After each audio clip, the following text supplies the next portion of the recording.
16 સોમવારનું વ્રત કરવાથી કુમારિકાઓને મનગમતો વર મળે છે. પરિણીત સ્ત્રીને પતિ અને સંતાન સુખ મળે છે. નિર્ધનને ધન, રોગી રોગમુક્ત બને છે. દુઃખીને સુખ, સંયોગી વાંઝિયાને સંતાન, શૂરવીરને કીર્તિ અને નિર્બળને બળ મળે છે. શિવ શિવ શિવ એ પ્રમાણે શિવજીનું સતત રટણ કરવામાં આવે તો વાછરડાની પાછળ ગાય દોડે તેમ ભગવાન શંકર ભક્તને પડખે રહે છે. જે કોઈ શ્રદ્ધા રાખી આ વ્રત કરશે તેના મનોરથો શ્રી શંકરની કૃપાથી પરિપૂર્ણ થશે અને જીવનને અંતે મોક્ષ પામશે. વ્રત કેવી રીતે કરાય? શ્રાવણ માસમાં અજવાળિયા એટલે સુદ પખવાડિયામાં પહેલો સોમવારથી વ્રતની શરૂઆત કરવાની છે. વહેલી સવારે ઉઠી શિવજીનું સ્મરણ કરી નાહી ધોઈ સ્વચ્છ કપડાં પહેરી શિવજીની પૂજા કરવી. એ પૂજાપાઠમાં કંકુ, નાળાછડી, પુષ્પ, છોટા દીપ, ચંદન, કપૂર, નાળિયેર, પાન, સોપારી, બીલીપત્ર, નૈવેદ્ય, ફળ અને જળ લેવા. પૂજા આરતી દક્ષિણાથી શિવ પૂજન કરવું. સાંજે એક ટાણું કરવું. આ રીતે 16 સોમવાર કરી 17મા સોમવારે માગસર માસમાં વિધિપૂર્વક ઉજવણી કરવી. સૂતરના પીળા રંગના 4 તાંતણા એકઠા કરી તેની વચ્ચે 4 ગાંઠ મારવી અને તે દોરો ગળામાં 4 મહિના પહેરી રાખવો. દોરો છૂટી કે તૂટી ન જાય તેની સંભાળ રાખવી. છતાં તૂટી જાય તો ચાંદીનો દોરો બનાવી પહેરી રાખવો.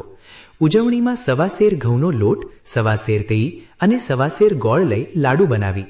એક લાડવો શંકરના મંદિરે, એક લાડવો રમતા જમતા નાના બાળકોને, ગાય ચારનાર ગોવાળને, ફૂલ લાવનાર માળીને આપીએ. બાકીના લાડુ દાળ, ભાત, શાક જે રસોઈ બનાવી હોય તેની સાથે સહકુટુંબ કે પરિવાર સહિત ખાવા. વધે તો ભોયમાં ભંડારીએ, દાટીએ, પરંતુ સંધ્યા આરતીનો દીવો દેખાડવો નહીં. બાળક, યુવાન, વૃદ્ધ, કુમારી કન્યા, સ્ત્રી કે પુરુષ વર્ગ કોઈ પોતાની ગમે તે ઈચ્છાને સંતોષવા ગમે તે સ્થાને વિધિપૂર્વક કરી શકે છે. દર સોમવારે વ્રત કરીને ભૂખે પેટે આ કથા પોતાના સ્નેહી કે સખી મંડળને કહેવી. જો કોઈ સાંભળનાર ન મળે તો તુલસીના ક્યારે, સૂરજદેવની સાખે અથવા ગાયને બાંધીએ છે ત્યાં કહી વાંચી જવી ને પછી જ જમવું. આ વ્રતનો મહિમા અગાધ છે. એનું વર્ણન થઈ શકે એવું નથી એમ વ્યાસ ઋષિએ કહ્યું છે. એ પુણ્ય પવિત્ર કથા ગોઠવી કે ઉપજાવી કાઢેલ નથી. જે કોઈ સ્ત્રી અગર પુરુષ સમજીને આ વ્રતને વિધિપૂર્વક ને વિશ્વાસપૂર્વક સાચા ભાવથી કરે છે એના ઉપર શ્રી ભગવાન અવશ્ય પ્રસન્ન થાય છે અને તેની સર્વ મનોકામના પૂર્ણ કરે છે.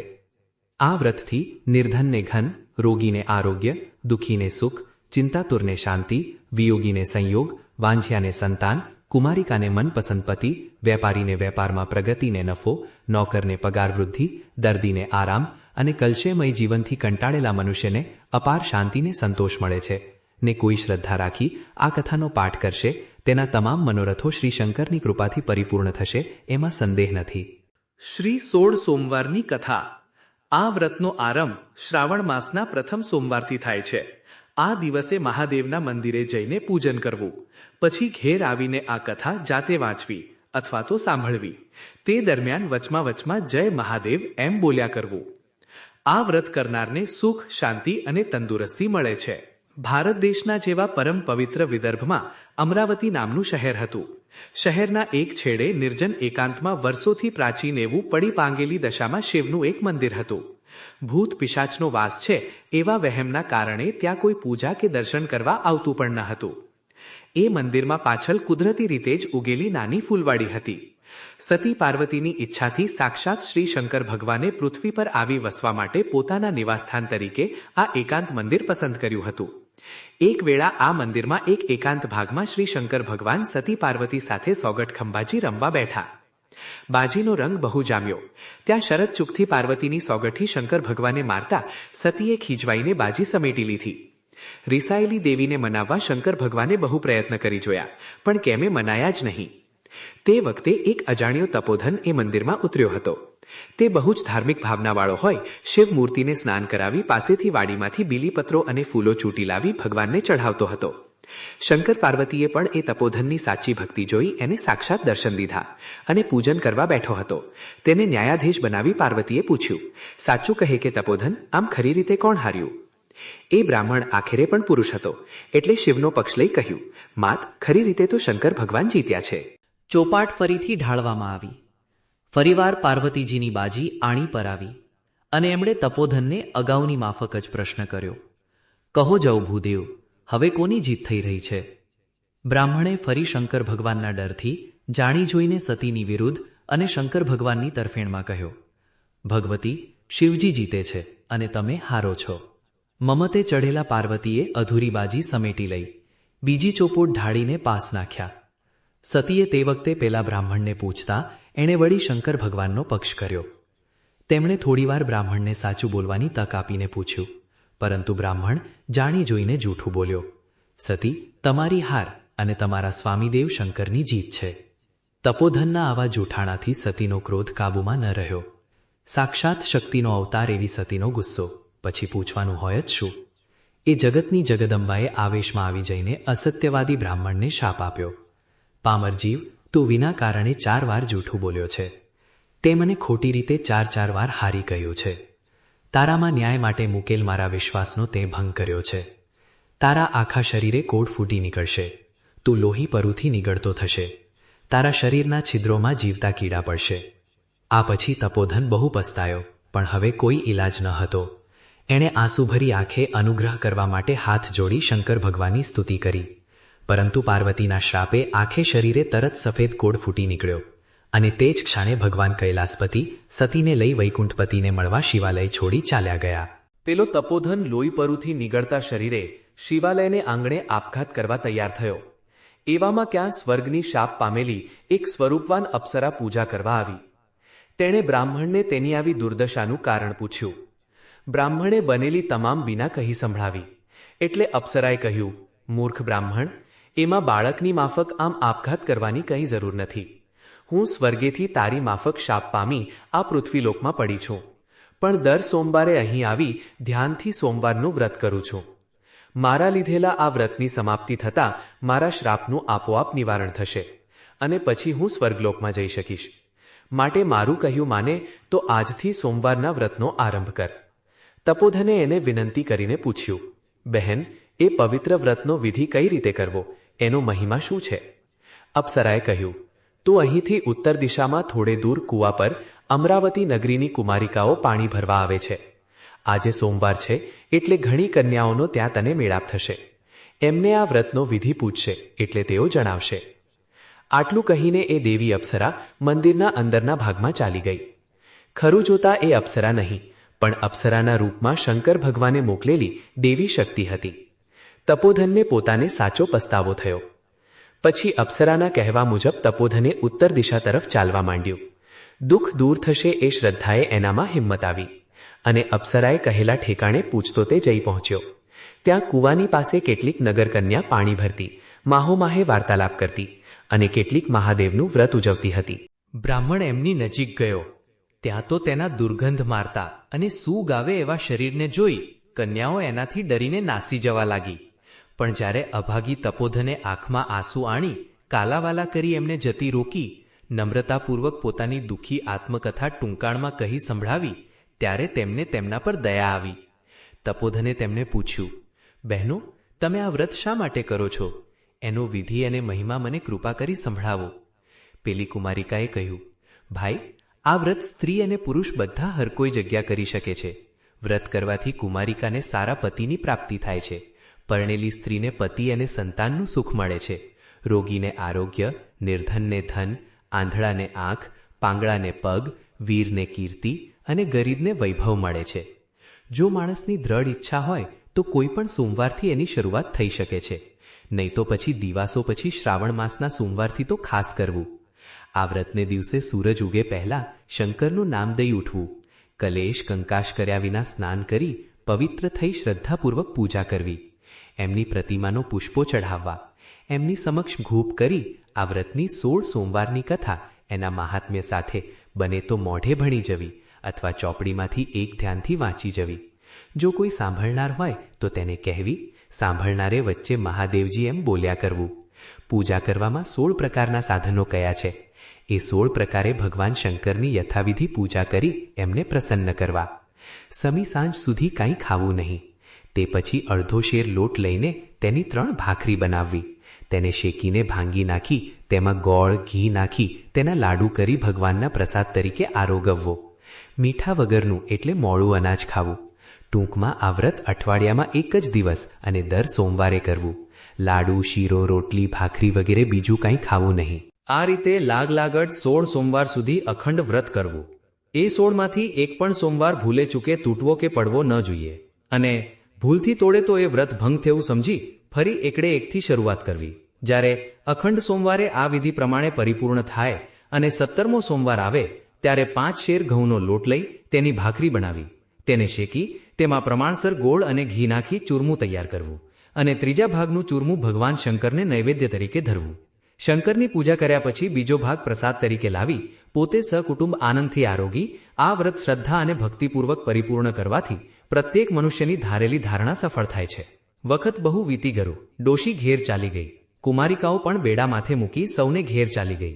રહ્યો ફક્ત એકલો પેલો કોઢિયો તપોધન. તેણે તે જ વખતે વ્રતની શરૂઆત કરવાના સોગંદ લીધા. તે પછી 16 સોમવારનું પવિત્ર વ્રત તેણે લાગડ 4 વર્ષ સુધી સંપૂર્ણ શ્રદ્ધાથી કર્યું. તેના તપથી ભાવાતીત અખંડ પૂજનથી શંકર ભગવાન પ્રસન્ન થયા. તેમણે તેને આશીર્વાદ આપ્યો. તેનાથી બ્રાહ્મણનો કોઢ જતો રહ્યો. શરીરમાંથી ગળતા લોહી પરુ બંધ થઈ જતા હરખભેર પૂજનની તમામ સામગ્રી લઈ તે પેલા એકાંત શિવ મંદિરમાં પૂજા કરવા દોડી ગયો. વૈકુંઠપતિને મળ્યા પછી બહુ લાંબા વખત પછી સતી પાર્વતીએ ફરી પૃથ્વી પર પધારવાની ઈચ્છા થતા શંકર ભગવાન એમને લઈને પેલા દેવાલયમાં ગયા. ત્યાં પોતાનો શ્રાપ પામેલ પેલા તપોધનને તંદુરસ્ત શરીરે પોતાના પતિદેવ ભગવાન શંકરની પ્રતિમા ઉપર બીલીપત્ર ચઢાવતો જોઈ એ આશ્ચર્ય પામ્યા. તપોધન માતાના દર્શન પામવાથી પોતાને કૃતાર્થ માની લાંબો થઈ પગે પડ્યો. એણે 2 હાથ જોડી એમની સ્તુતિ કરી, તેમના ચરણમાં ફૂલો અર્પણ કરી, ભૂતકાળની ભૂલની માફી માગી, સજળ નયને વારંવાર નમસ્કાર કર્યા. તપોધન દીનભાવે બોલ્યો, માતાજી, આપ જેવા સતીનો શ્રાપ નહીં લાગે એ બને જ કેમ? તો પછી તારા શરીર પર કોઢની કે રોગની કંઈ પણ નિશાની દેખાતી નથી. તેનું શું કારણ? તને મારો શ્રાપ મટ્યો શી રીતે? બ્રાહ્મણ હાથ જોડી બોલ્યો, માતાજી, મેં 16 સોમવારના વ્રત આદર્યા અને એ પ્રમાણે આપના શ્રાપથી મુક્ત થયો. ઓહો, એવું તે કયું વ્રત છે? કોનું? મને કહે તો હું પણ કરું. માજી, તમે તો સાક્ષાત શક્તિ છો. તમારે વ્રત કેવા? આ શિવાલયમાં આવતી એક અપ્સરાએ વ્રત કીધા સ્વર્ગ જવા માટે. કૂએ પાણી ભરતી કુમારિકાઓએ સારો વર મેળવવા માટે. એનું જોઈને એમના કહ્યા મુજબ મેં કીધા, મારે કોઢ મટાડવા માટે. પરંતુ તમે સાક્ષાત કૈલાસપતિના અર્ધાંગના થઈને કોને માટે વ્રત કરશો? પાર્વતી બોલ્યા, મારા પુત્ર કાર્તિક સ્વામી રિસાઈને ચાલ્યા ગયા છે. એમને પાછા આણવા હું પણ એ વ્રત કરીશ. આ સાંભળી બ્રાહ્મણે ભગવતી પાર્વતીજીને વ્રતનો વિધિ કહી સંભળાવ્યો. પાર્વતીએ પણ તે અઠવાડિયે વ્રત કરવા માંડ્યું ને કાર્તિક સ્વામી જેઓ રિસાઈને વનમાં ચાલ્યા ગયા હતા તેમને એકાએક શંકર ભગવાને પ્રેરણા કરી અને તેઓ પાછા ઘેર આવ્યા. તેમણે ઘેર આવેલા જોઈ પાર્વતી પ્રસન્ન થયા અને એમને પણ એ વ્રતની સચ્ચાઈની ખાતરી થતાં શ્રદ્ધા ઉત્પન્ન થઈ. પુત્રને લાંબે વખતે ઘેર આવેલો જોતા જ એમનાથી હસી દેવાયું. એટલે કાર્તિકે સ્વામી બોલ્યા, માતા, વગર બોલાવેને તેડાવે સામે આવીને ઊભો રહ્યો છું એટલે તમે હસો છો. માતાથી રિસાવું સારું નહીં, એટલે ઈચ્છા થતાં આપોઆપ અહીં ચાલ્યો આવ્યો. પાર્વતી કહે, હું તને હસતી નથી બેટા, હસું છું મારા વ્રતના ફળને. એ વ્રત કેવું છે મને કહો. ભાઈ, એ વ્રત જાણી તારે શું કામ? કુમારિકાએ કીધા વર મેળવવા, બ્રાહ્મણે કીધા કોઢ મટાડવા, મેં કીધા તારે માટે, તું કોને માટે કરશે? મારો એક બાળમિત્ર ઘણા વર્ષથી રિસાઈને ચાલ્યો ગયો છે. એને મળવાની ઈચ્છા થઈ છે. કાર્તિક સ્વામીએ પણ વ્રતનો આરંભ કર્યો. જોતા જોતામાં 3 વર્ષ વીતી ગયા. 4થું વર્ષ અને વ્રત બંને પૂવધવા આવ્યા. ત્યાં એક દિવસ કાર્તિક સ્વામી સ્નાન માટે સવારમાં નદીએ નહાવા ગયા. અચાનક એ જ દિવસે પેલો ભાઈબંધ આવી મળ્યો. બંને મિત્ર ભેટી પડ્યા. કાર્તિક સ્વામી વ્રતના પ્રભાવનું ફળ છે એમ સારી પેઠે જાણતા હતા. એટલે એમણે કરેલા 16 સોમવારના વ્રતની સમજ પાડી. એટલે મિત્ર કાર્તિક સ્વામીને વિનવી પૂછવા લાગ્યો. ત્યારે મિત્ર, હું પણ આ વ્રત કરીશ. ભાઈ, મારે પરણવું છે કોઈ 32 લક્ષિણી રૂપસુંદરી રાજકન્યાને. કાર્તિક સ્વામીએ તેને 16 સોમવારના વ્રતનો વિધિ સમજાવ્યો. એ દિવસથી એ મિત્રે વ્રત શરૂ કર્યું. લાગડ 4 વર્ષ પૂરા થયા અને એ મિત્ર કાર્તિક સ્વામીની સંમતિથી બહારગામ જવા નીકળ્યો. વ્રતના ફળને લઈને મોટા દેશમાં જઈ ચડ્યો. પણ રાત પડવાથી નગરના દરવાજા બંધ થઈ ગયા હતા. એટલે સવાર પડતા તરત જ શહેરમાં દાખલ થવા એ ઈચ્છાથી શહેરના દરવાજા પાસે આવેલ ધર્મશાળામાં સૂઈ રહ્યો. તે નગરના રાજાને એક ખૂબસૂરત 16 વર્ષની કન્યા હતી. તેને લાયક કોઈ વર રાજ્યમાં ન મળવાથી રાજાને એના લગ્ન માટે ચિંતા થવા લાગી. અને ત્યાં તે જ રાત્રે શ્રી શંકરે સ્વપ્નમાં રાજાને દર્શન દઈ ચિંતાથી મુક્ત થવાનો રસ્તો સૂચવ્યો. રાજાએ સ્વપ્નમાંથી જાગીને રાતોરાત પ્રધાનને બોલાવી મંગાવી સ્વપ્નાની વાત કહી હુકમ કર્યો કે કાલે સવારે જે માણસ ઉઘડતે દરવાજે આપણા શહેરમાં દાખલ થાય તેને માનપાનથી મારી પાસે રાજમહેલમાં લાવવો. તેને હું મારી દીકરી દઈ જમાઈ બનાવીશ. આથી પ્રધાને કોટવાળને આ બાબતની જાણ કરી. બીજે દિવસે વહેલી સવારે જેવા નગર દરવાજા ઉઘડ્યા તેવો જ પેલો બ્રાહ્મણ શહેરમાં દાખલ થવા આવી રહ્યો. તરત જ કોટવાળે એને સન્માન સાથે રાજમહેલમાં આવવા જણાવ્યું. તે રાજમહેલમાં ગયો. રાજાએ અને રાણીએ ઘણા માનપૂર્વક એનું સ્વાગત કર્યું અને પોતાના મનની વાત તેને જણાવી. કહ્યું કે ભાઈ, તું લીલું નાળિયેર અને પીળું પાનેતર લાવ. બ્રાહ્મણ સમજી ગયો અને ખુશ થઈને રાજાની વાત માથે ચડાવવા કબૂલ થયો. પેલો યુવાન નાળિયેર અને પાનેતર લઈ આવ્યો, પણ રાજા મૂંઝાયો હતો. તે દિવસે રાજા થોભી ગયો. બીજી રાતે ફરી રાજાને સ્વપ્ન આવ્યું. સ્વપ્નમાં શંકર ભગવાને સરઘરોના મન ખુશ રાખવા તેઓ જેમ કહે તે પ્રમાણે કરવા કહ્યું. વધારામાં ખાતરી આપી કે તું ગભરાઈશ નહીં. તારી કન્યાના નસીબમાં એ જ વર નક્કી થયેલો છે, તે કદાપી ફરનાર નથી. રાજા તો વહેલો ઉઠ્યો. પ્રધાનને ફરીથી રાતના સ્વપ્નાની વાત સંભળાવી. પછી દરબાર ભરી અમલદારોને અને સરદારની સલાહકારોને એને સરદારની સલાહ પ્રમાણે ચાલતી આવેલી રૂઢિ પ્રમાણે રાજકન્યાનો સ્વામી નક્કી કરવા ખુશી બતાવી. અમુક દિવસ નક્કી કરવામાં આવ્યો.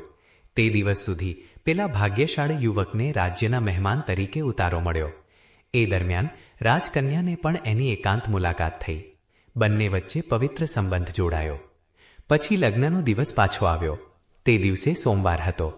પેલા યુવકના કહેવા મુજબ રાજકન્યાએ એ દિવસે મહાદેવનું વ્રત આદર્યું અને આખો દિવસ ભક્તિપૂર્વક ઉપવાસ કરી શ્રી શંકરનું ધ્યાન કરી તેમની પૂજા કરી.